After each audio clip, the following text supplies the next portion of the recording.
ये प्यारे विद्यार्थियों, good afternoon to all of you. जैसा कि हम सब ऑनलाइन क्लासेज में इंग्लिश पढ़ रहे हैं, तो टेंस में हम बात कर रहे थे। कल हमने कंप्लीट किया था पास्ट परफेक्ट कॉन्टिन्यूअस टेंस, है ना। अब जो है आज हम लेंगे फ्यूचर सिंपल टेंस।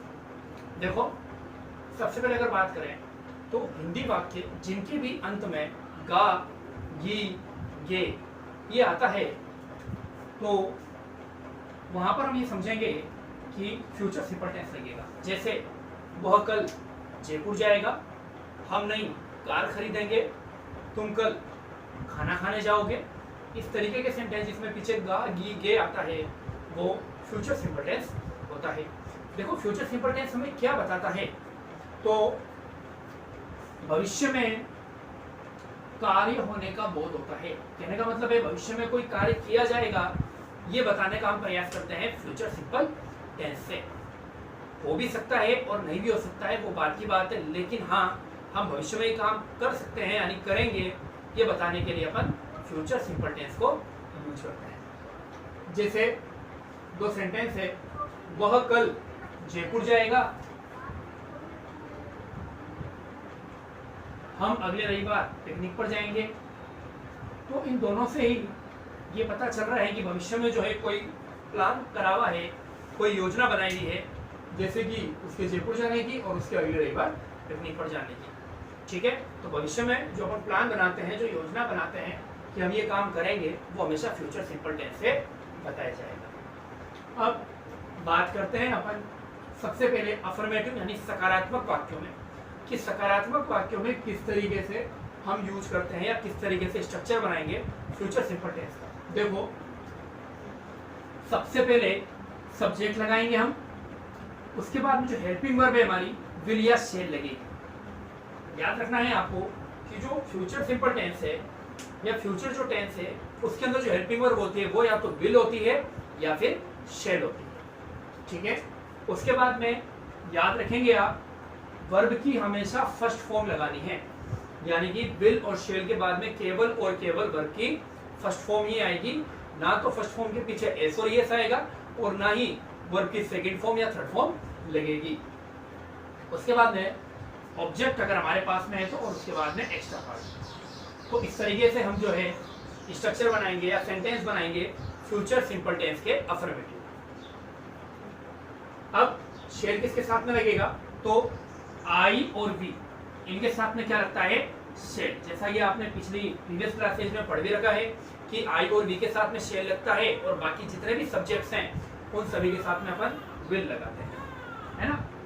लेकिन जो बात इंपॉर्टेंट है ध्यान रखने की वो ये है कि अब जो ट्रेंडिंग जो टाइम चल रहा है उसके अंदर सभी सब्जेक्ट के साथ में जो है विल को लगाया जा रहा है, यानी कि आई के साथ में शेल भी लगता है और विल भी लगता है, वी के साथ में भी शेल भी लगता है और विल भी लगता है। ठीक है, चलिए सेंटेंस को देखते हैं। अब जैसे पहला सेंटेंस है, मैं कल वहां जाऊंगा। तो मैं के लिए क्या आएगा, सब्जेक्ट आई, उसके बाद में हेल्पिंग वर्ब, जैसे मैंने शेल और विल दोनों बताई है, तो अपन विल भी लगा सकते हैं, शेल भी लगा सकते हैं। तो शेल, विल, उसके बाद में जाने को कहते हैं गो, वर्ब की फर्स्ट फॉर्म वही आएगी, गो। देयर यानी वहां, टुमारो, टुमारो क्या है, ये आने वाले कल के लिए लिखा है मैंने। इसके लिए लिखा है जो आने वाला कल है उसको बताया जाता है टुमारो से, और जो बीता हुआ कल है यानी जो अपन ने पास्ट सिंपल में पढ़ा था वो होता है यस्टरडे। ठीक है, ये बात भी आपको ध्यान में रखनी है। I shall go there tomorrow, मैं कल वहां जाऊंगा। नेक्स्ट देखो, हम अगले हफ्ते बाहर जाएंगे। ठीक है, तो हम के लिए सब्जेक्ट होगा वी, उसके बाद में शेल और विल दोनों में से कुछ भी लगा सकते हैं। विल, शेल, वर्ब की फर्स्ट फॉर्म गो, कहां, बाहर, आउट। नेक्स्ट वीक, इसी प्रकार से जैसे अपन ने लिखा था आने वाला कल, तो नेक्स्ट वीक का मतलब होता है अगले हफ्ते। नेक्स्ट डे यानी अगले दिन, नेक्स्ट मंडे यानी अगले सोमवार। ठीक है, तो इस तरीके से नेक्स्ट जो है वो हमेशा फ्यूचर सिंपल टेंस में लिखा जाता है, यानी कि हमेशा फ्यूचर के टाइम को जो है इंडिकेट करता है। देखो आगे नेक्स्ट है, वह नई कार खरीदेगा। ठीक है, तो वह सिंगल पर्सन है, क्या लगाएंगे हम, मैं है तो ही, सब्जेक्ट क्या लगा हमारा, ही। देन विल और शेल में से विल, देखो मैंने आपको कहा था आई और वी के साथ में शेल को और विल को दोनों को लगाते हैं, लेकिन बाकी सब्जेक्ट के साथ में केवल विल लगता है, शेल नहीं लगेगा। ही विल, खरीदने को बोलते हैं purchase, first firm purchase, he will purchase a new car, he will purchase a new car, ठीक है।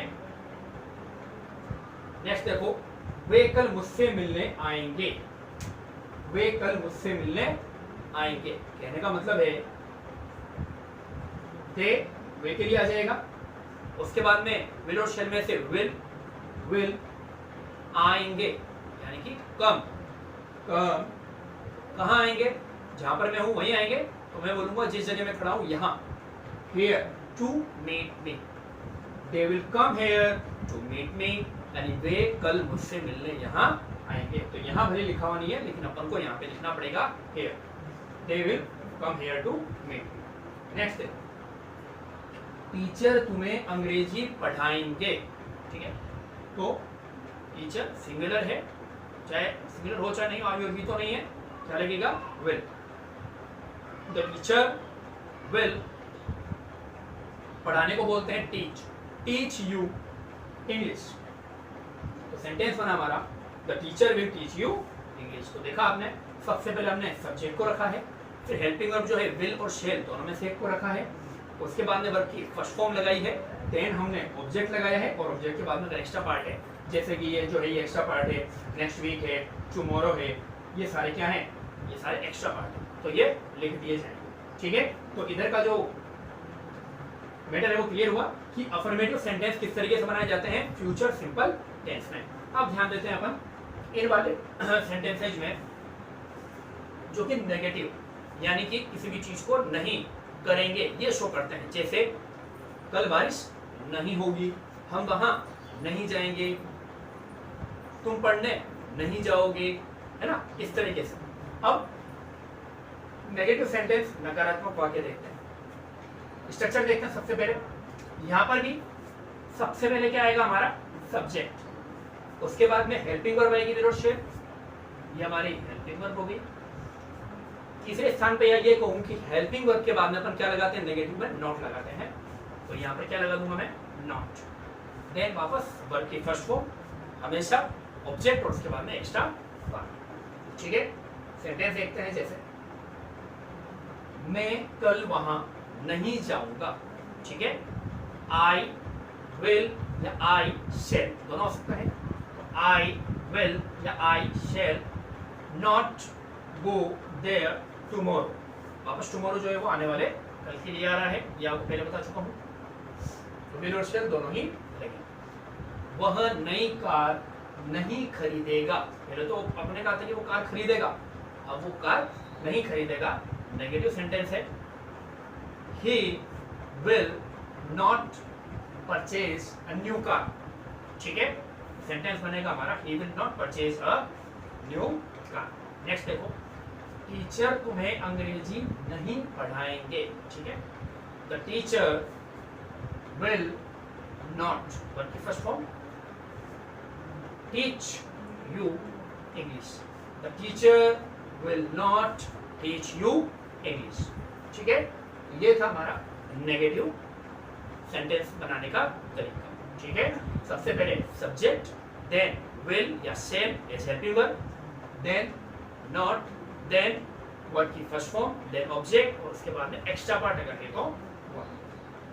अब नेक्स्ट आगे बढ़ते हैं इंटेरोगेटिव यानी कि प्रश्नवाचक वाक्यों, जहां पे आप प्रश्न पूछेंगे, क्या तुम कल जयपुर जाओगे, क्या वह तुमसे मिलने आएंगे, क्या हम कल मूवी देखने जाएंगे, इस तरीके के सेंटेंस जो है वो प्रश्नवाचक होंगे, जिसमें शुरुआत में हेल्पिंग वर्ब जो है विल और शेल को रखना पड़ेगा। सबसे पहले जो शुरुआत होगी वो हेल्पिंग वर्ब होगी, जो कि हमारे पास में या तो विल है या शेल है, ठीक है। एक बात और मैं आपको क्लियर कर दूं कि मैंने आपको ये बताया था कि विल जो है वो आई और वी के साथ में भी लगता है, लेकिन बच्चों ये बात ध्यान में रखने की है कि अफर्मेटिव और नेगेटिव सेंटेंस के साथ में ही जो है हम आई के साथ में या वी के साथ में विल लगाएंगे। अगर हमारा सेंटेंस इंटेरोगेटिव है या इंटेरोगेटिव नेगेटिव है तो वहां पर हम शेल ही यूज करेंगे, विल यूज नहीं करेंगे।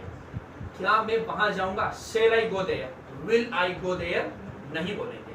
ठीक है, चलिए आगे। तो विल, शेल, देन आपका सब्जेक्ट आएगा, वापस वर्ब की फर्स्ट फॉर्म, देन ऑब्जेक्ट, उसके बाद में अगर एक्स्ट्रा पार्ट है तो लास्ट में क्या लग जाएगा, क्वेश्चन। जैसे क्या तुम कल जयपुर जाओगे, है ना, तो तुम जो है उसके लिए यू आता है, तो यू जो है आई और बी को छोड़कर है, ऐसे शुरुआत करेंगे विल से। We use will you go to Jaipur tomorrow. ठीक है, will you go to Jaipur tomorrow, क्या तुम कल जयपुर जाओ। नेक्स्ट देखो, क्या वह नई कार खरीदेगा। वापस से शुरुआत करेंगे हेल्पिंग वर्ब विल से, क्योंकि ही है सब्जेक्ट, उसके साथ में क्या आता है, विल और शेल में से will. We use will he purchase a new car. ठीक है, नेक्स्ट देखो, क्या वह तुम्हें अंग्रेजी पढ़ाएगी। फीमेल पर्सन है, सिंगुलर है, शी आएगा, लेकिन शी के साथ में विल और शेल में से विल लगता है।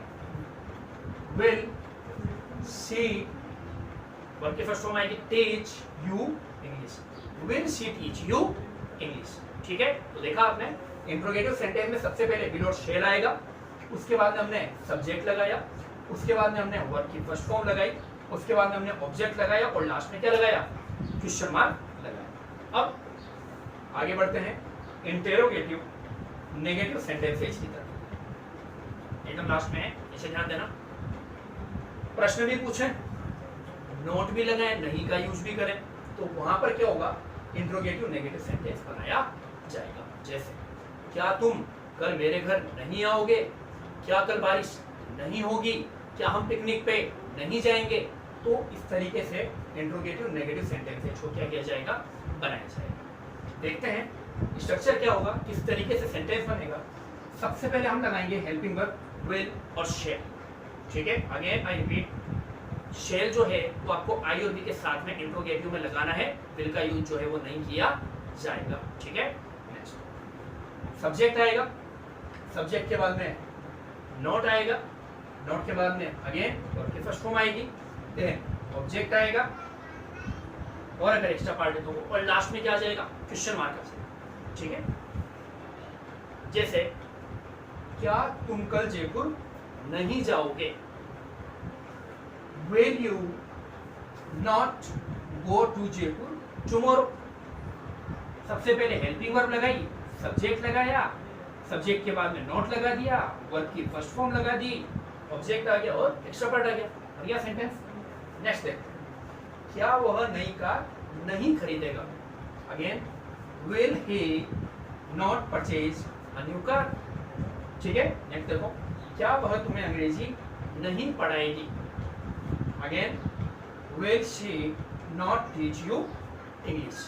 तो इस तरीके से अपन ने देखा कि फ्यूचर सिंपल टेंस में जो है अफर्मेटिव सेंटेंस कैसे बनते हैं, नेगेटिव सेंटेंसेस कैसे बनते हैं, क्या स्ट्रक्चर होता है, इंटेरोगेटिव सेंटेंस का क्या स्ट्रक्चर होता है, और इंटेरोगेटिव नेगेटिव सेंटेंसेस का क्या स्ट्रक्चर होता है। कल अपन बात करेंगे इसकी एडवर्ब्स के बारे में और आगे के टेंस के बारे में। Thank you very much.